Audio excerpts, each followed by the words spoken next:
All right, Jessica. So I'll kind of guide you along if you need my help. But basically, everyone wants to know like how you sell over 50 homes a year. You don't spend a bunch of money on stuff, mainly from your sphere and something cool you're doing on Google, which I have no idea what it is, which is awesome. So I'm going to learn a ton. I've got my notebook out. Start with like a few minutes on like a little bit about yourself, the market, how many years in real estate, all of that stuff. And then we'll just get into the tactics and I'll moderate the questions. And guys, this is someone, how many homes, Jessica, will you sell this year? I will be close to the 50 mark again. Okay, so unless you're doing more than 50 deals, this is someone who has cracked the code on selling an unreasonable amount of real estate. What was the stat from, I don't know if you went to EXPCon, but the stat was like 70% of agents through July hadn't sold a single home.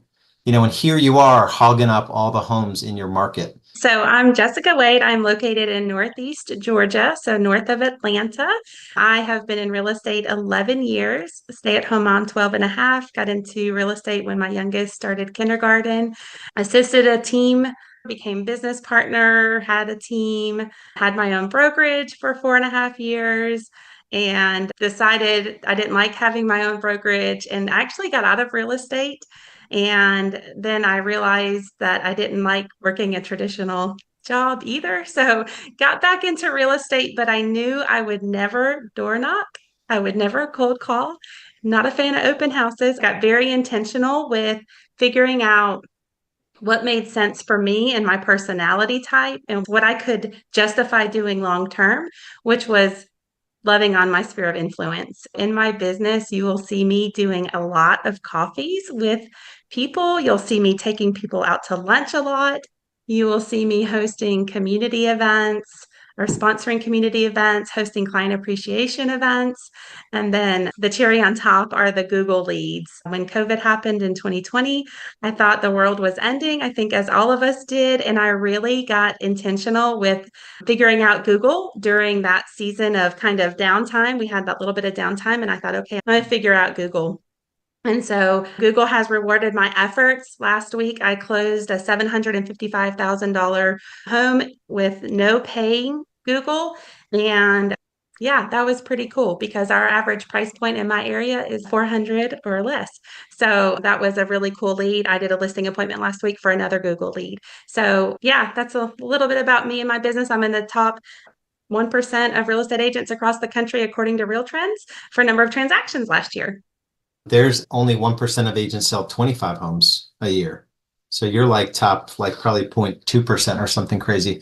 All right. So there's so much I want to unpack there, but how do you want to go about it? Do you want to go about it where like loving on the database and what that looks like? Or do you want to go into, I know everyone, maybe we'll save the Google till let's go through your core business and like your philosophy on, the more businesses I look at that are not spending a ridiculous amount of money on paid leads, or they're not addicted to the like pay 30-40% at closing.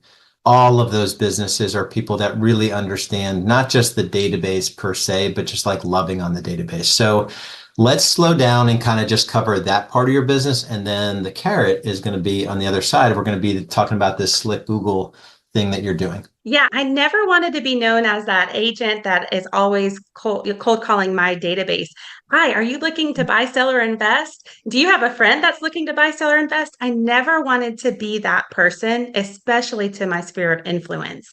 And so the way that I kind of twisted that and where it makes me feel comfortable is if I'm calling my sphere of influence and I'm inviting them to something. So it's my whole business was built by invitations because to me, it's not scary to call somebody and be like, hey, I'm going to be at the free concert on the square in Gainesville. Stop by my tent and I'm going to give you a ticket for a free ice cream. Having that as my baseline is then it just takes the huge weight off of my shoulders. I don't want to talk to them about real estate, but real estate inevitably comes up. whether that's me having coffee with them. My goal is not to talk about real estate, but they know who I am. They know what I do. And so they usually ask me, well, how's the market right now? My mom really wants to relocate to the area. Is that something you could help me with?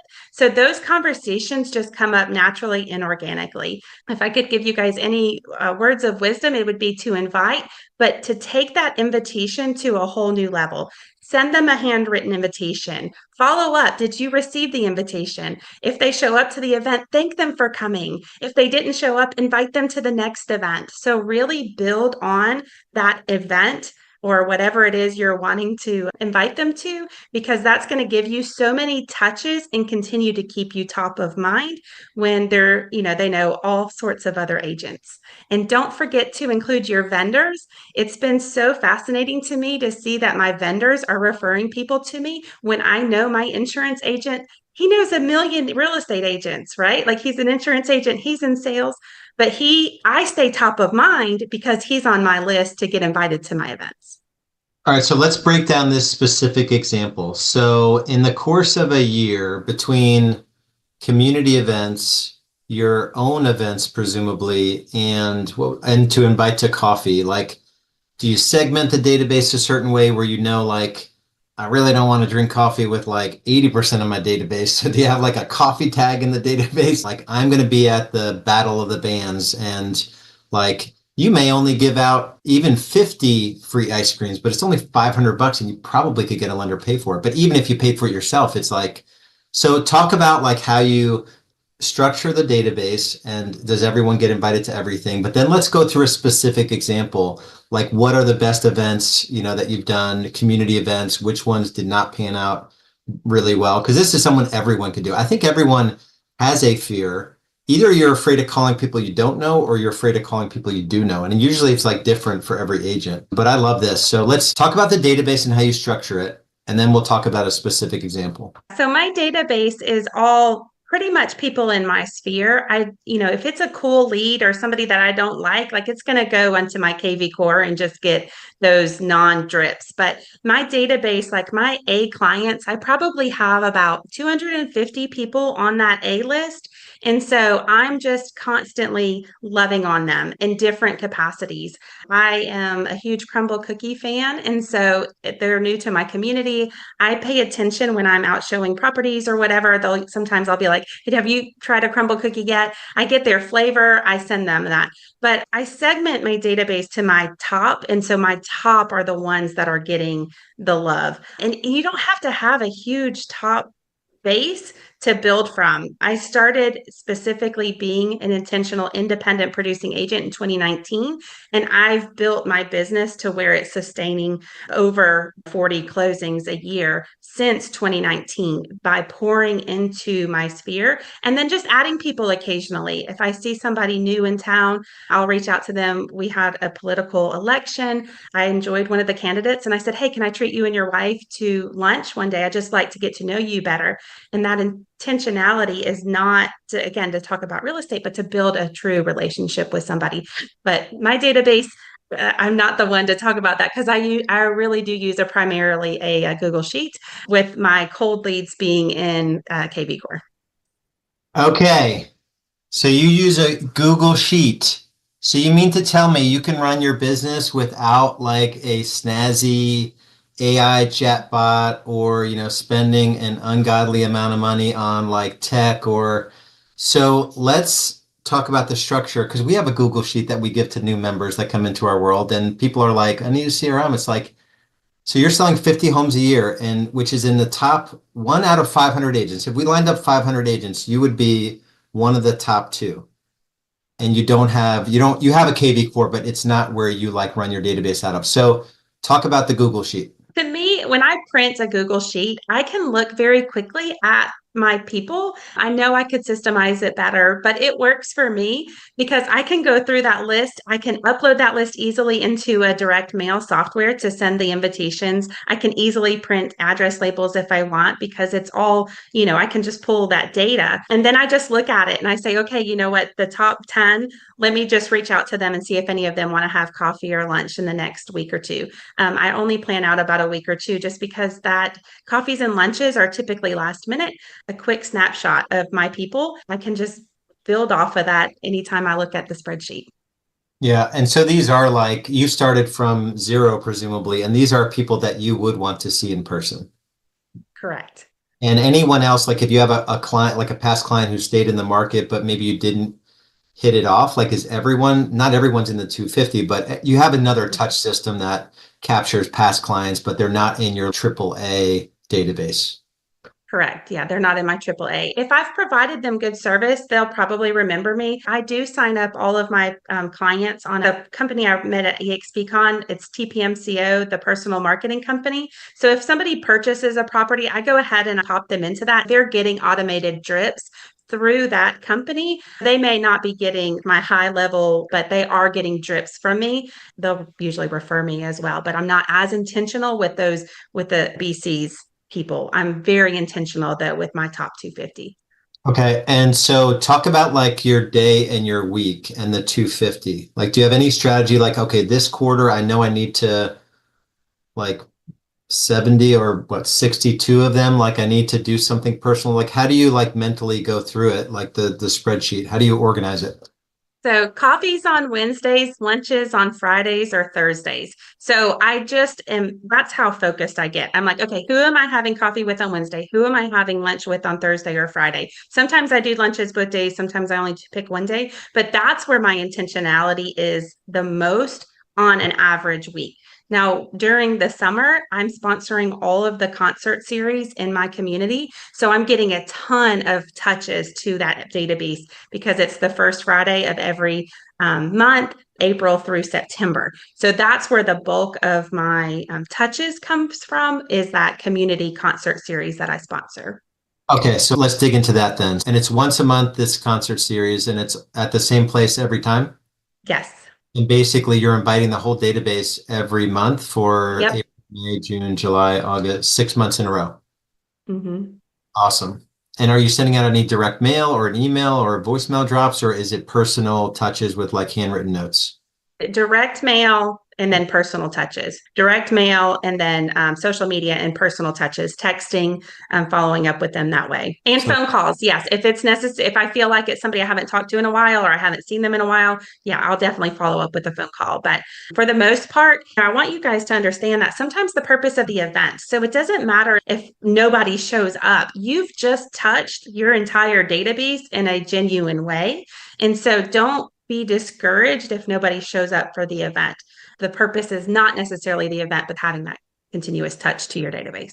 and you're just like, you're going to be at the ice cream stand from 6 to 7 p.m. The event starts at 7 p.m. and you're just there with whatever free tickets. You've worked it out with the vendor ahead of time, so you're Mm-hmm. not having to like, okay. So, and you're not going to sit with them during the event. You're just inviting this. So it's not even like you have to hang out with these people for the event.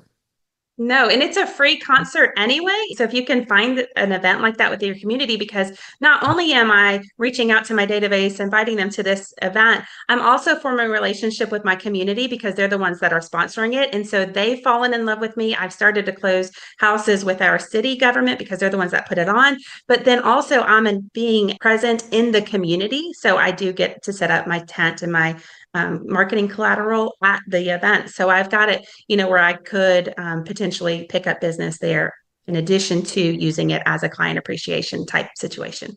Yeah, and these are just people that your sphere, people that know, like, and trust you. They don't have to, they could be a past client, but they're definitely do not have to be a past client. No, They no. just, Like I said, they all just my need, vendors are on this checklist. Anybody, my kids, friends, parents, all of that. and a vendor, you will get to know the vendor and you'll get into a personal relationship with them because they know 20 agents and you're the only one that takes the time to have coffee with them and genuinely wants to get to know them. You know their kids' names. You have a heart for people, I'm assuming. You really couldn't spend money on this thing if you wanted to. The purpose is not the money, right? So it's not that expensive, especially if you just showed up. I mean, you could, I do spend the money to be a sponsor and to get my name on the stage and all that. You don't have to do that, especially if you have these free events. You could just tell your database, hey, I'm going to be there. Look for the green balloon. I'll have it next to my chair. Come put your chair next to mine. And I've got some, I've made an arrangement with the ice cream people, not even have an expense out of it or a very, very minimal expense. Yeah, that's awesome. And it doesn't matter what event, like in your city, in your town, there's probably something going on in the nicer months of the year that you can just tag on to that do you go to the event yourself, like with your family and you enjoy, this is something you enjoy, obviously yourself. So it's not even, okay, awesome. Yeah, so I wouldn't overthink like, so I'll pick on Chris Perez, like who did they get to perform? Local bands, question mark? It doesn't matter. It's just a free event in your community. It doesn't matter what it is.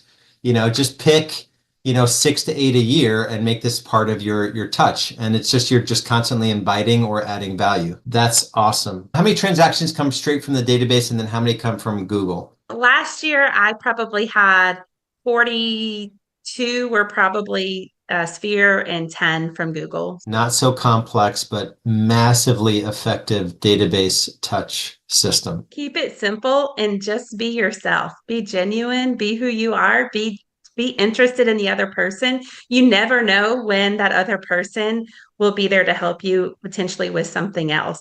Don't be as scared to reach out to people that you've crossed paths with. Me reaching out to that political candidate was very intimidating for me at first, but I will tell you, having that conversation with him and actually during the conversation, it came up that he is a licensed real estate agent. I had no idea. That's like a huge other kind of piece to this is like, oh my goodness, now I've connected with another agent. And so I can kind of start dripping on him in a different capacity. Okay, so let's break down the 250. When you send an email to the 250, are they all personal emails? Are you loading them up into like a constant contact or through your Gmail or how do you do it?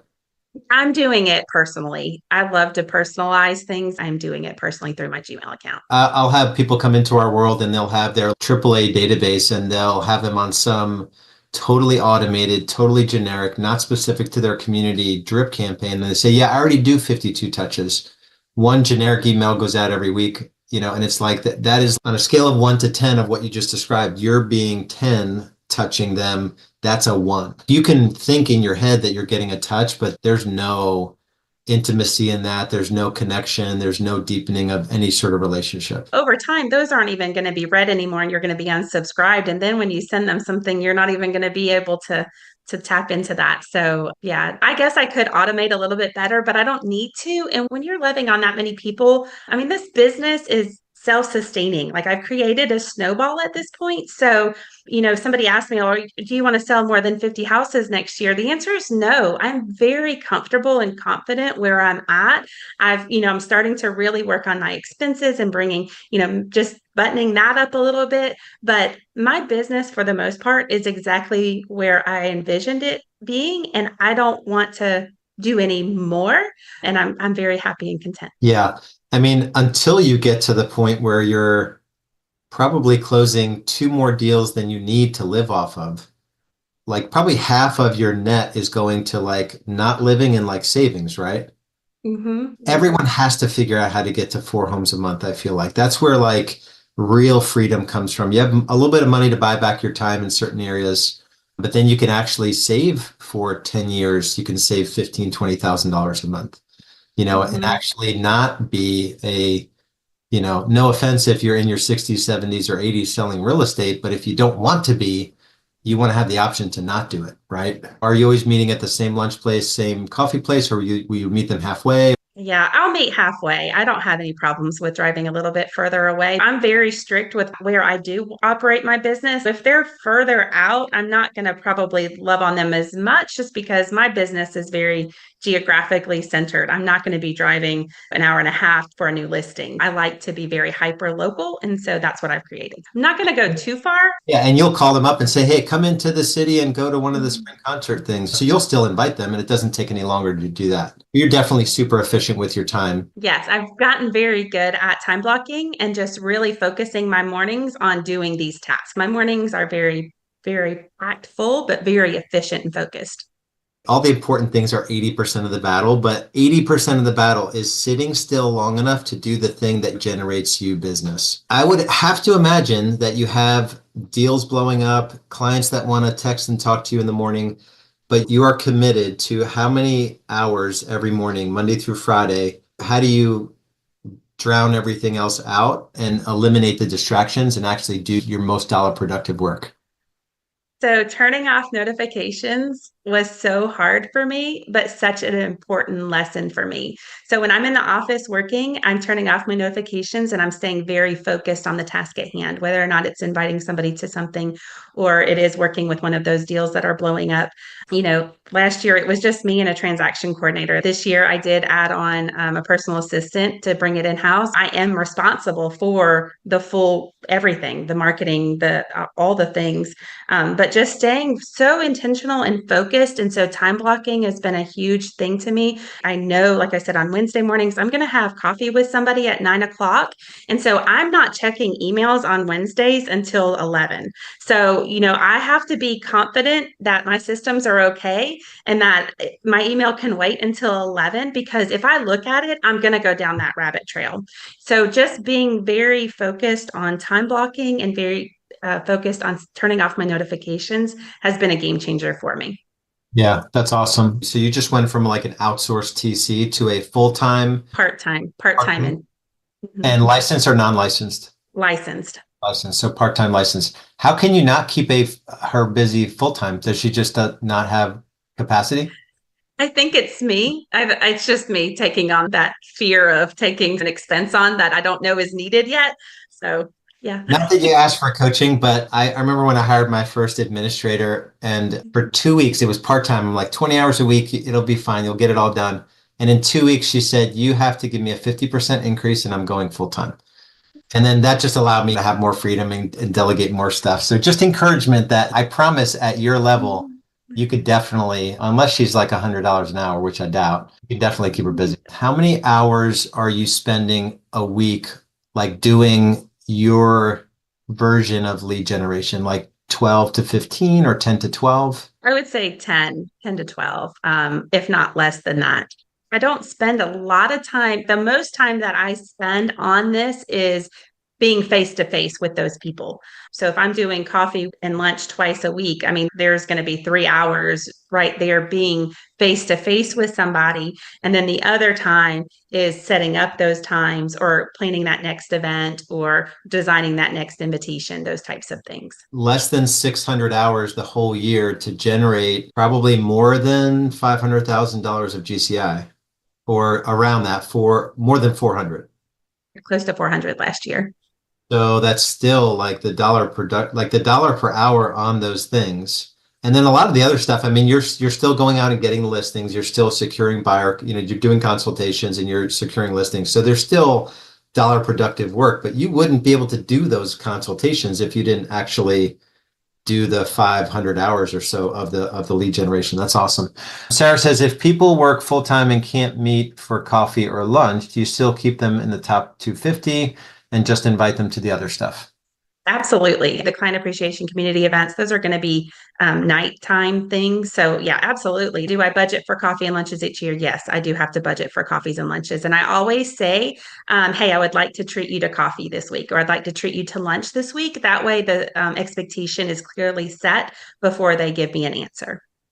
Question for you. So as you're maintaining this core AAA group or A quality database, are you rolling them? So almost like to Chris Perez's question, where like if they live 60 minutes away and you try to love on them and invite them to events, they don't come to any, they don't refer business for 12 months. Do you ever just kind of go through it and just roll them off of keep it to people that are gonna engage in a relationship with you, or how do you manage that?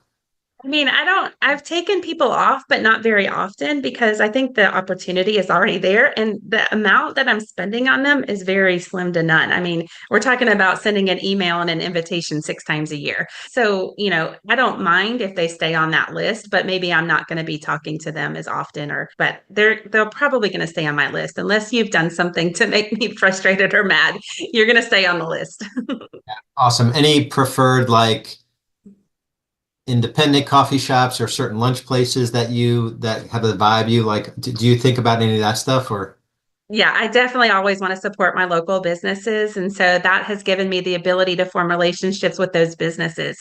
because they see me coming and they're like, my local coffee shop, they love me because I bring people in there all the time that would have never tried that coffee shop before. So that's just a whole other layer of a new contact is the owner of the coffee shop. So Lunchbox, the same thing. I'm going to go to the local independently owned places is where I like to support, and they see my presence there.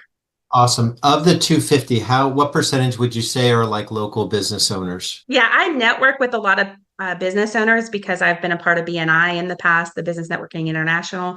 So I would say the business owners, it's pretty high. It's probably going to be 15% are going to be the small business owners in my community, which again, that's a whole other great thing because they become referral partners for you. And I've gotten to be really close to like my lender and my financial advisor and accountants because when a small business owner is looking to purchase, there's a few more hurdles you have to overcome. And so I've really built that kind of place where I have good resources for them. And so that's been really cool to kind of help my small business owning friends work through the home buying process. All right, let's get to this mysterious Google strategy. It is it's funny because it's not that mysterious, but it's surprising to me how many people don't understand how valuable Google can be. I think as people in general, if you are given a new restaurant, say you're going into a new town and you're looking up a restaurant, you're probably going to Google the restaurant. You're probably going to look at the reviews and you're probably going to read them and you're probably going to look at pictures of the food. And I think that's common for people in our industry. So my encouragement is if you don't have a Google page, set one up. It's important. And if you've already set it up, you can go back and edit it.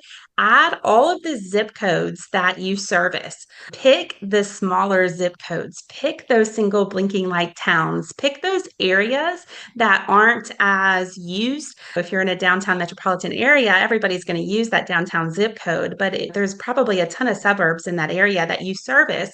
So utilize those zip codes. There's a small town in my area, and anytime a house gets listed there, I'm pretty much guaranteed receiving a phone call for that town because I have added it into my Google page. Another thing that people don't know is on your Google page, you can link it back to your other social medias. So go ahead and do that. Pop in wherever you're on social media, if it's Instagram, LinkedIn, Facebook, add those links to your Google profile because a lot of times people will find you, but they want to know more about you. So go ahead and do that. Another item that people don't always recognize is that you have the ability to update your Google page just like you update any other social media. I use the Google Maps app. That is what you have to use from your phone if you are going to be updating your Google page remotely. So I go onto my Google Maps app, I click on business profile, and then I click on add an update. And I'm going to put on my Google page exactly what I just posted on Facebook, exactly what I just posted on LinkedIn and on Instagram. So people don't know that you should be that active on Google. I am active probably 3 to 5 times a week on updating my social medias. And I'm pretty much going over there and updating my Google page as well. And then the other piece of this is watermarking your updates. I feel like that is so helpful for brand awareness that when they are seeing your picture, they're seeing your name. And so on my Google page, I watermark everything. It says Jessica Wade Realtor. It's just a picture on top of a picture, but that is kind of building additional brand awareness. So do that. And then the item that you guys need to take away, and this is my biggest secret and my biggest, I think, win, is Google loves when we are reviewing other businesses. So make a conscious effort to review businesses, watermark your review that you are a realtor, and leave those reviews, especially to the small business owners in your community. When you leave a review and they see that you're a realtor, it just says the review's coming from Jessica Wade, but I've taken a picture of their food and I've put Jessica Wade Realtor watermarked on that. I taught this to another group of agents, and it was like that next night she was sitting at a bar. She did that, and the owner found her, walked to her, and was like, "Oh my gosh, thank you so much for that review." So you build so much credibility with those business owners when you're giving those reviews. But when you watermark your review, that is like my biggest secret. And then what happens in the Google algorithms is they see you giving reviews. I feel like they reward your efforts by moving your page up in the rankings when somebody is looking for a real estate agent, because they see that not only are you being proactive, you are posting updates on your page, but you're also being proactive and you're giving reviews off of your profile. Okay, so I love all of this, but I literally don't know how to do what you just said. So how do you even post content on, like, I'm going to do it as you tell me to do it. Are you doing it from your mobile or desktop? Doing it from mobile, it's in Google Maps. And then click on your business. It should be on the bottom right. Okay, business. And then you're going to click on Add Update. You're going Add to pull that down where it says More, pull it down. more. All right, add update. Perfect. And then add a whatever photo you put on Facebook in the same caption, essentially. Correct. So if you just took a listing or if you just went to that community event or whatever you're doing that's effective on your other socials, that is That awesome. is correct. You, And there's a kind of a trick to the Google reviews is to have your clients use a picture when they give you a review, if possible. That also boosts your Google review. So I do ask my clients to give me a picture or to use a picture and then respond to all of your reviews. so everyone from now on is to treat their Google business profile as a social platform, essentially. Correct. And And do you have that's what they people like, want you to do.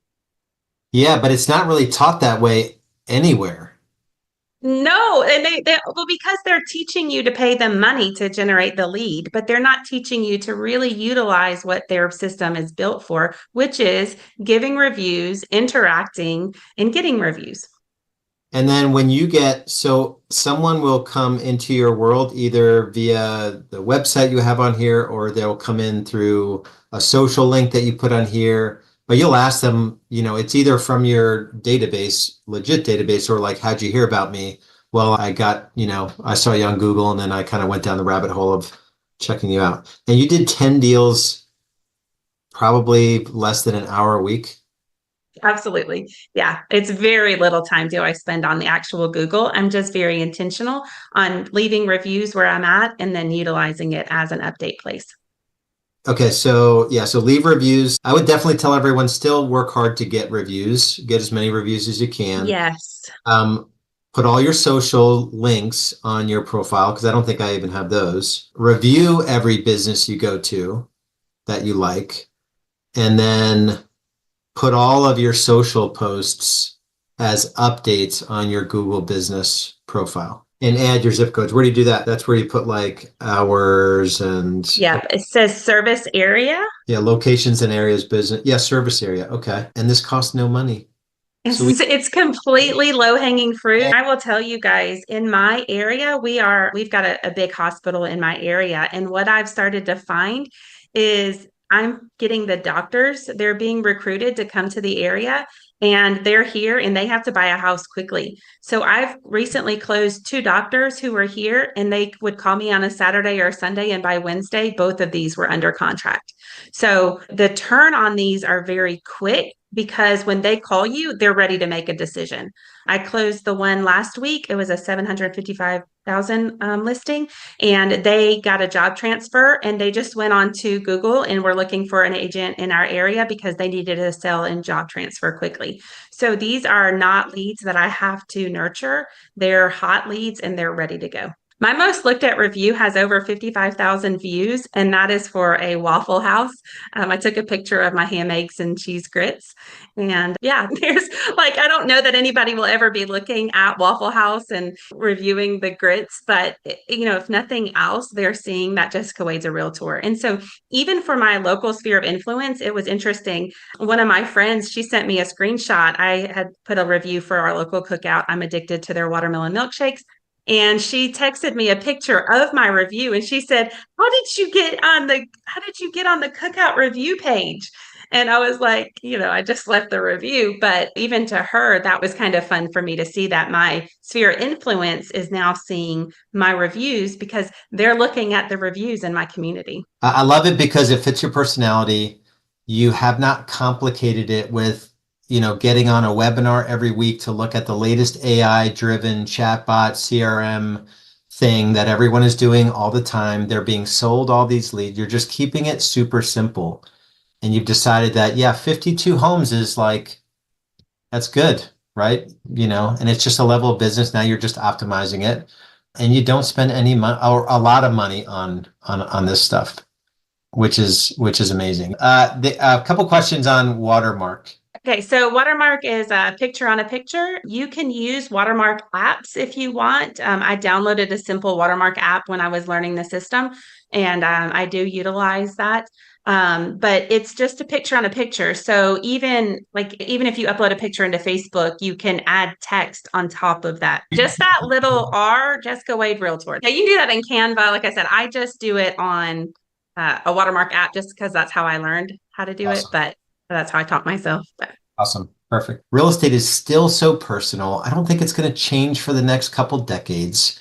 And it's just, you can't, like, you're building a moat around these 250 people that nobody can penetrate, and you don't need to sell 1,000 homes. You just want to sell your 50 homes, which is crazy as it is. And you've built the thing in not a lot of time either. Right. So Right. it's just so good. Top 100 people that know, like, and trust you. I'm going to drop this. So you can take this. I want to give a copy version of this. Just make a copy, file, make a copy. All right, so build a list, pick community events, make the contacts, set up a Google business profile, add all your social stuff to it. We went through all the steps here. We'll have a recording in that unlisted playlist. Jessica, this was awesome. This was so good. And unless you are at 50 deals or more, just do these two things until you get to 50 deals, right? Don't complicate it. Don't spend a whole bunch of money. Ignore all the webinars and the demos of the things that are going to leave you. We've talked to people that have spent $150,000 on YouTube and have not had a single closing with YouTube. So thank you, Jessica, for your time and just sharing all of your knowledge and success. So thank you for that. Much love, everyone. Much respect. Keep doing the work. Time block your mornings and just make some money. We'll see you guys. Thanks, Jessica. Okay.